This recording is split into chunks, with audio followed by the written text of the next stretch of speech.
I can't hit anything you're doing. Mr. Rob! Hello, how you doing, mate? I think we're on.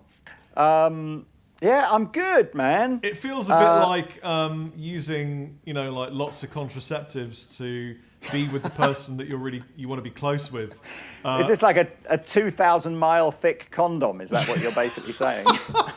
Which is what they would need to keep us from impregnating each other with our musical joy. Well, hello, YouTube. As we now know, Andertons has, we've sort of perfected, as perfected as it can be, this kind of split screen video thing. And despite the fact that I've spoken to Rob, 2 or 3 times a week, for the last 6 months, I haven't actually seen him since February. Yeah. So, hello. Hello. Where are you, man? Well, I am now in Malta, and I moved here because I have an apartment here. My wife is Maltese, my kids are half Maltese, and it's hot. Great barbecue, what's not to love? I'm at Corner House Studios with my friend Luke. Luke, come and say hi. This is a beautiful, full-on pro. Thank you. Good Luke. Good Luke. This is a full-on cool studio run by Luke Grech, and he's my new Pete. He's been looking after me. Big shoes to fill. Yes. Proud. And he's been looking after me and keeping me clean and in order and fed. I'm very jealous that sort of Malta's quite a bit ahead of the UK in terms of the whole corona testing thing. So you guys have now, you can be tested, you get the all clear, and then provided you don't come into contact with other people, you're kind of cool we to should just clear that up. I can touch Luke. Yes. Because you have to look in that camera because they won't. Sorry. That's what he looks like. We have both been tested for coronavirus because you can get tested anytime you want in Malta. But we're not talking to or touching anyone that hasn't been. Yes. And if you go out, you've got to wear a mask. You get fined heavily if you do bad things. So we're safe. Exactly. Even people that come to the studio, I make sure that they've been tested and that they're safe. And they're responsible, of course. So. Yeah. And in Malta, it's very easy to get a mask, and you can get tested if you just feel like it. And so, we are safe and following the European guidelines. Yeah. Here. Well, as fans of Andertons TV will know, we are not quite at that stage yet in the UK. So when Pete and I are doing videos together, we're sitting in different rooms. I think that's a good idea anyway, because I think the sheer sexual magnetism. It's just dangerous in video content for the two of you. The rooms have been lead lined to prevent the magnetic pull. No, I'm kidding. I cannot wait for this to go back to normal. It's it's kind of cool with when I do the videos with Pete, because we're in the same building. Our audio is connected just using long guitar cables, so you can jam. You can jam without the latency. It's still a bit weird when you're not in the same room with someone and you're watching them on a screen that is just a microsecond out with the audio. Yeah. But online it's impossible to jam. At least Pete brings you actual coffee, because this mug has nothing in it. It was purely a visual gag. The cat's out of the bag now. Yeah, it's just a fun gag. So I do bring you coffee on a regular basis. He does. He's a great. I call him Papa Greg. Yes. We want to start a rock and roll pizza chain across Malta, all of it. So musically, then, what are you? Have you used lockdown to sort of give you the opportunity to just spend more time in the studio, write songs, do whatever you want to do? I have. So I've been shooting stupid videos on my own, and we've been talking about this. It's really, I'm blessed to have this facility, and it's really cool to be able to still come to work and make content and all that kind of thing, and look after Chapman Guitars. But it does feel a little bit like I miss my friends, and I miss the vibe. There's a buzz that I don't have, being in the same room as you, or Pete, or Beer, or Taylor, everyone that works there. So it's hard, but I'm still doing it. And I've been writing some bits for Monkey Lord, which is my instrumental ambient soundscape kind of shred thing. I don't know what it is, but it's fun. And I have been, testing and working on things for Chapman. Talking of Chapman, this is a new thing. It's lovely, isn't it? Yes. You have played one? You played one in America, didn't you? I had a very quick strum on one, maybe even that actual one at the NAMM show, but not. I've definitely not had as much hands-on time with that as I would like. But what it is obviously, it's a throwback, isn't it? To day one. Yes, it is the reissued ML1. This is the Pro X. Lee already knows it's got the poplar burl top and the bait maple neck and board, stainless steel frets and Duncan pickups, and then it's got a couple of secret sauce bits like massive brass block in the back, giving it some sustain. And I wonder if do you remember how we used to do the secret sauce in the original ML1 was a bit of wood that you wrote some Tibetan writing on, which I don't know if that's scientifically proven to actually do anything. Well, it absolutely is, because that block of wood was to block off the trem, because I preferred the sound of the guitar when the trem was more connected to the body. And the incantation on the block represented I am open and receptive to all good. And then I ended up getting that cut into my arm. Oh, cool. In the hammer of my bear. And so the original trem block incantation is forever carved into my arm, clearly bringing me good during this plague. So how have you been, mate? Well, I should really be very thankful for what has happened personally over the last 8 weeks, because my family, most importantly, have all been well. My parents are both in their 70s now, so you do worry a little bit more about them than you do perhaps about yourself. But everyone's been well. Obviously, it's weird because I haven't seen any of my extended family for whatever is it now, coming up for 3 months or whatever. Yeah. And because Andertons is predominantly an online retail business now, so we have we got the store, pretty big store, but most of our business comes online. So actually, business has been good during the lockdown, as everybody kind of goes, what can I do in lockdown? I know I'll learn to play guitar, or I'll soup up my home recording rig or whatever. So that's good. It's just that sense of that social loss, which everyone in the world, I suspect, will be feeling that to some degree or another at the moment. Just that sort of sense of, I'm quite a tactile person, as you are, Rob, and just even just, I find it really upsetting when you're just walking down the street and there's someone coming towards you. Well, I don't want to hug them, but there's someone, and you get that 50-yard kind of Mexican standoff where you're like going, oh, what should we do? And I find all that, I think that emotionally I find quite wearing, so. Yeah, it is difficult. Missing friends is what I would relate this quarter to. It's missing friends quarter. And it's, but it'll pass, it'll go away. Positive thought and correct procedures. And it'll be fine. At least we got rock and roll, man. Well, imagine if we didn't have FaceTime. Yeah, that'd be bad. That would be bad, wouldn't it? Yeah. Well, yeah, it'd be. At least we can stay in touch that way. Well, the plague has made me kind of grow up a little bit, because it's, for the first time, it's had me playing Fender amps, because normally I thought you were going to say something really deep and meaningful. No, not at all. Okay. Normally, whenever I go to Andertons to shoot with Lee, he goes, "What amp?" Well, Pete goes on a text, "Bip, bip, bip, bip. Rob, what amp do you want, you bastard?" And I go, "Can I have an RD1, or can I have a Mesa Boogie, or whatever it is?" And he goes, "Yeah." Okay. Yeah. And then Lee always has a Fender or something Fender-ish. And I've always kind of gone, I don't like the Fenders. They're too clean. They're no good. They're too loud. They're this, they're that. Come to Malta, Papa Greg has a 1965 original Fender Twin, and wow, if you stick a couple of dirty pedals in front of that, it is absolutely gun-inducing. you've got. I don't. I can't. I can only see a slightly different angle, I think, to what the viewers are seeing.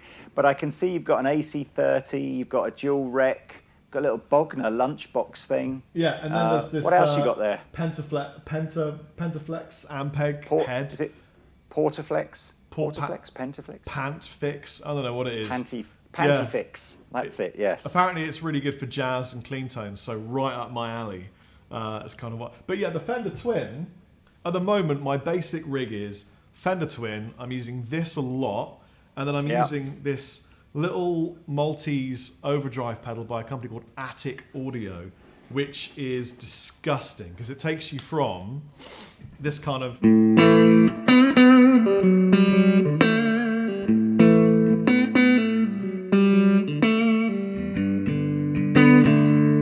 from that kind of a sound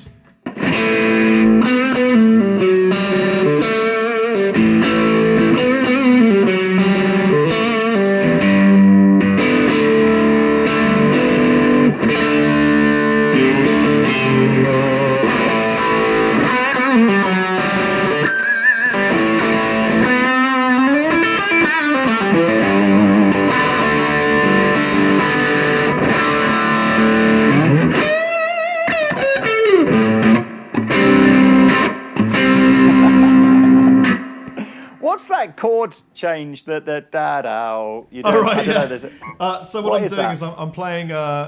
It's essentially a G chord, but all I'm doing is I'm using my second finger to play the G note, and then my little finger is on the 4th fret G string, and my first finger is on the same string but the 2nd fret. So I'm playing.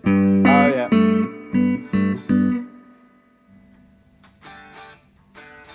I like it. It's a nice. I've got it.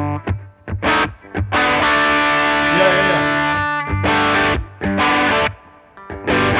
Nice. It's I like it. new, I like how you've thrown it in there.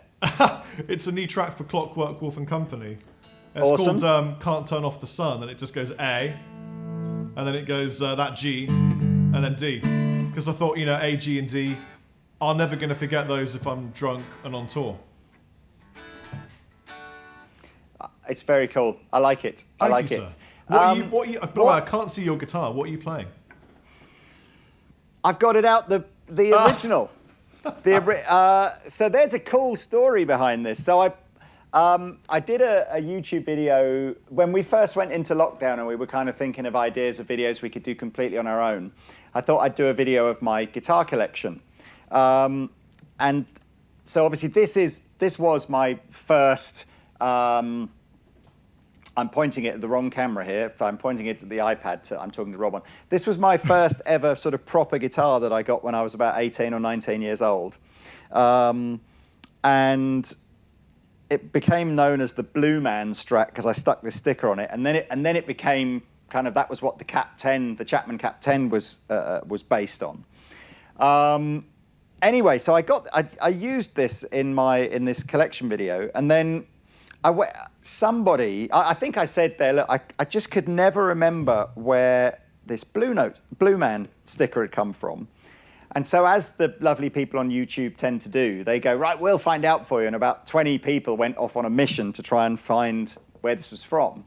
And the next thing I know, I'm chatting via Messenger to an English guy who now lives in Spain, who had a clothing company called Two Legs that I think it folded, or he binned it off or whatever, and he's gone off and done something else. But he's like, maybe I could we could do something with that again. And there's this like weird conversation going on about potentially the Two Legs clothing brand coming back as something. Yeah, I know. It's just like, anyway. So watch this space really, but that was cool. I'm mildly disappointed that it didn't turn out to be some kind of top shelf magazine brand or something, really obscure or funny. Yeah, it's mad, isn't it? It's just anyway. So this again, it reignited my sort of mini love affair with Seymour Duncan again, which is just like I know there's loads of pickups out there that all make good, great pickups, but there's something there's just something reassuring with the Seymour Duncan name, isn't there? It's almost just like, it'll probably be better than what I've got. Bosh. That is a really, really good point, and it's kind of funny that you'd say that, because a couple of days ago I shot a video called My Desert Island Guitars, right? Because I had intended to move to Malta before the plague hit us, and then we just brought it forwards, and I quite quickly packed a bunch of bits and then had 4 guitars shipped over. So I kind of had to mentally go through what actually is my desert island gear, because I'm going to an island below Sicily. And so you know what I packed? I packed an Apollo 4. Yeah. Obviously a laptop, a mini wah, a tube screamer, a very thing, 5 picks, a bunch of Ernie Ball strings, and then I had shipped over this, because I'm in love with it and it's my new thing. ML3 was already at my flat. Yeah. And then I got one new thing that you don't sell and I don't make, so it's kind of not really anything that we're going to promote, but I'm going to show it off anyway, because it's absolutely stunning. Oh no, this is awesome. This is the one from Nepal, right? Yeah, this came from Kathmandu. This is a Sahana Guitars Who Chill. Who Chill? I Chill. It is such a nice, handmade, beautiful thing. And they even found a top to match the shape of a Dorje. Wow. Because I found it fascinating, but in Kathmandu, they're simultaneously kind of Hindu and Buddhist. They celebrate both. Right. Why not? So because they do both, they celebrate all the different kinds of festivals and feasts and things, and so they were really into the Dorje logo because it's a Buddhist icon. This thing sounds like roaring Himalayan mountains, and it's made from woods from all over that area, and it's a go knob, and then that's it. I think they've picked a very pretty top, and I like the way you can see the was it like a beveled edge? Yeah. It's this top bit here. Yeah. I like it. It's made from this is Laurel. Have you ever played a Laurel fretboard before? Yeah, funnily enough, that Laurel's been a really popular alternative to Rosewood since the whole CITES thing happened. Right. So interesting. And then obviously it's ash, that kind of thing. But I've been loving, Mikey Demas's Honey Badger. Yeah, Mikey Demas's Honey Badger. Now this we could go anywhere with this, couldn't we? I realised how that sounded. Yeah. Well, Lee knows, but not everybody necessarily will know. There's a brand called Redbeard Effects by Mikey Demas, and they're being made by a really cool company, aren't they, Lee? They certainly are. Are we allowed to say? I'm just going to say they are. Okay, just in case we're not allowed to say. And he's made an octave down and a fuzz in one pedal, and I've combined it with my twin and a bit of overdrive, or not, and it sounds like an angry Yeti on steroids through this. Would you like to hear it? Yeah, I would. So here's the Honey Badger.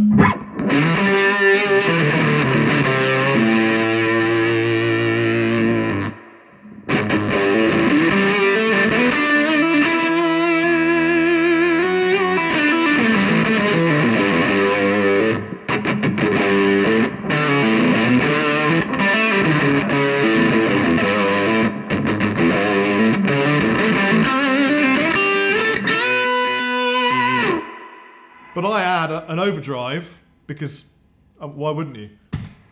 And then you get this kind of thing.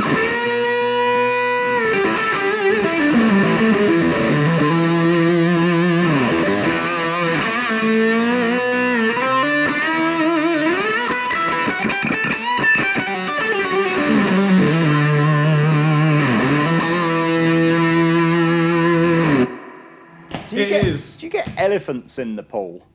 Or is that not really? Is it a bit too cold? I don't know. Maybe they'd need to be like high altitude equipped. The sound just like I think if a honey badger went for an elephant, it would win. That's the noise the elephant would make. That's probably the next plague. Will just be elephants being ridden by honey badgers just coming down the mountains towards us.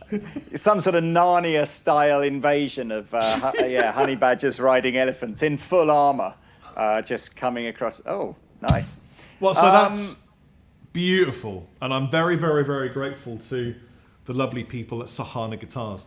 I tell you the other thing I want to ask you as well. Yeah. You've gone. Oh, excuse me. You've gone back to doing some Skype lessons, haven't you? How has that been? 'Cause it must have been a while since you've done Skype lessons, isn't it? It's been great because it's hold on, it's human contact, right? And I really enjoy teaching. I taught for years before I ever did YouTube, and lots of finger tapping and shredding people in Wiltshire from where I hail. Chapman did a promo whereby if you bought a guitar between a certain date range, and that range isn't elapsed yet. It could ellipse or elapse. I'm learning Maltese, so my English is gradually the opacity is being reduced on my Englishness. So I've been teaching people from all over the planet whatever they'd like in kind of a free lesson if they buy a Chapman. Awesome. And it's been fun. It's been interesting. So, have you had everything from I just need to learn my first chord right through to quite advanced stuff, or? You might. Well, I was really surprised, and I don't think any of the students would be offended or find this odd for me to say, but they kind of all had the same problem. Right. I mean, I say problem, that's the wrong word. Developmental requirement. They weren't very good on the guitars. No, not at all. No, that's the thing. They were all self-taught. Right. But there is a pitfall with being self-taught. And the pitfall is that human beings tend to gravitate towards things they like. So if you're on YouTube and you're learning to play guitar watching YouTube videos, what a lot of people do is they learn a bit of their favorite song or a lick or a thing that they can do, and then they practice the thing that they can do.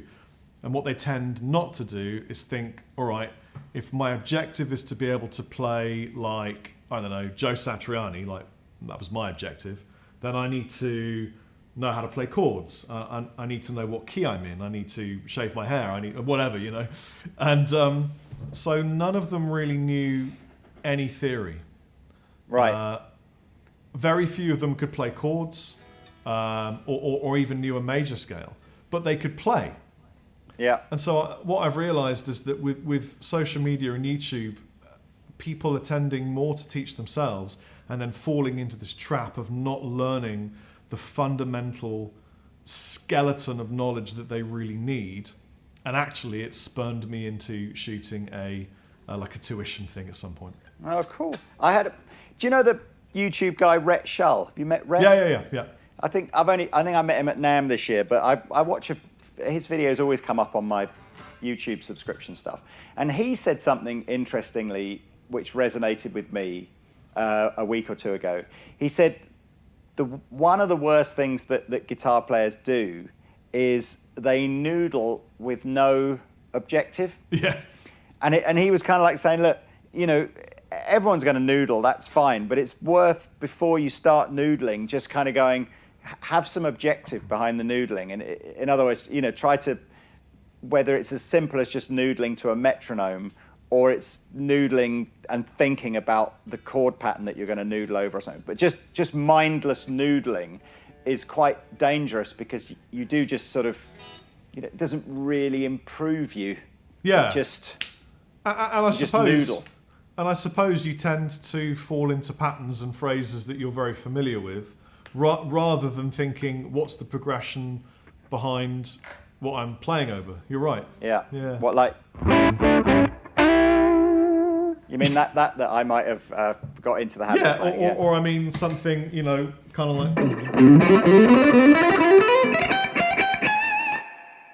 The thing is, it feels nice, goddammit. It feels nice to play things that we know, but it isn't, it's not the way forward. What? I feel like there should be a list for all guitar players that just says, learn a major scale, learn to harmonize it and learn the chord scale, and then from the chord scale, learn how to understand that each chord represents a different mode, and then learn to apply the modes over those different chords, learn to target notes over chords when you're playing lead, learn the pentatonics, learn to sight read rhythm notation, you're kind of good for a bit. Circle of fifths. I think, like, if that was common knowledge handed out and you could just go and get that knowledge, I think it would really help a lot of guitar players. I'm sure, although I suspect most people would do what I did, was at about 10 seconds into what you were talking about there, my brain just switched off and it's just like... Yeah. So here's another question for you, Rob. I know whilst you've been in Malta, you are starting to do some more of the sort of, you know, people are sending you bits and bobs to do demos with out there. Yeah. What, other than the Honey Badger, what's the coolest bit of kit you've been sent? Ooh. Well, I've got some stuff on the way from Game Changer. Oh, wow. The crazy guys from... what country are they from again? I want to say Crazy Lithuania, country. but it's not that them. It's I actually don't know their manufacturing origin or office origin, but they're sending me the coil. Very cool. Yeah, they're sending me the coil, and I've got you know, I'm working with Walrus, with Keeley, JHS, obviously Boss. So loads of cool people sending me stuff. Have you got a Walrus slow yet? The SL, and then it's the O with the lag, whatever they call it. No, but it. I love the idea of that. Oh man, I've got one on my board here. You probably can't hear this terribly well, but it's like, here we go. And it's got like you press the button and it sustains it forever. Oh yeah. And you get this like layered harmonic shimmery It's a shimmer. reverb. It's like a sustained shimmer on whatever you do. It's one of those pedals where you go, oh, if I've got like a 2 or 3 chord, slightly haunty progression in my mind, you put the slow on, and all of a sudden it's like, there it is. I'm glad you're getting one of those. They're cool. Yeah, man. Anything else? I am very, very thankful for the companies that still want to send me stuff and do things while I am unable to fly back and hang out with you physically. So yeah, but as soon as we're allowed to fly and it's kind of safe, I'm hopping on a plane to Andertons land. Man, I know, and it is bonkers because I know there's like, you know, despite how many times on Facebook and Insta and everything, Rob and I have said that we keep talking to each other and everything. There's still obviously people who will comment on an Andertons video going, so what's happened to Rob then? He hasn't been out. It's like, and it literally was, I remember you were due in Andertons the day of the lockdown. Yeah. Like March 23rd or whatever it was. And it had been in the diary for about 6 weeks. And it was like, yay, you know, and then it was like, oh, come on, man. Like, let's just have a global pandemic to throw a spanner in the works. Yeah, but I mean, you know, that's what it took to separate us, Lee. That's what it took, you know. So yeah, I don't know if it'll be June or July or when. You know what, Lee? There's more chance of you flying here to shoot with me. You know, oh, so you if think, you ever you think fancy a weekend holiday, sunshine, barbecue, hang out, you know, then I think the biggest problem with flying at the moment isn't so much getting there, it's that they want you to quarantine for 2 weeks when you arrive, isn't it? And then it just messes things, it messes like short breaks up. Just quarantine completely. at Corner House Studios, Lee, you'll be fine. Yeah, that's wear true. a mask, and it'll be really funny. You can wear a mask, we don't have to, and we'll just jam a bit of blues and stuff. But, all right. No, we'll sort it out. It's one of those things. This is temporary. You know? It is. It's Class very is important permanent. to remember that Form it's is temporary. You know, it's going to be fine. All right, man. Well, look, I will. Let's do this. Let's make this a thing that we do every couple of weeks or something, just to stick something up on YouTube. Maybe we can try and do a review. Oh, that would be something. Amazing. But we would either both need the same product. Yeah, that's all right. Well, you tell me. You tell me what pedals that. Can I review a PRS Dragon? Yeah, you tell me what stuff you've got there that you've been sent for review, or you want it that, you know. And if I've got the same stuff, we'll do that. We'll jump on and we'll do like a semi split screen review. That is a great idea. Well, thank you for having me, and thank you to all the wonderful viewers for watching the videos. And Chappers out. How do we do it? Well, I can't remember now. Virtual I've been hug. Rob Chapman. Yeah, I've been the captain. Virtual hug. Okay. Love you, man. Actually, I think I went to the wrong camera. Hang on, virtual hug. Okay, ready? I'm going to the right camera now. That's better. Okay. Right. All right, man. Stay safe. Give us love to Nat and the kids, and I'll see you soon. Thanks, Steve. Bye. Bye, man.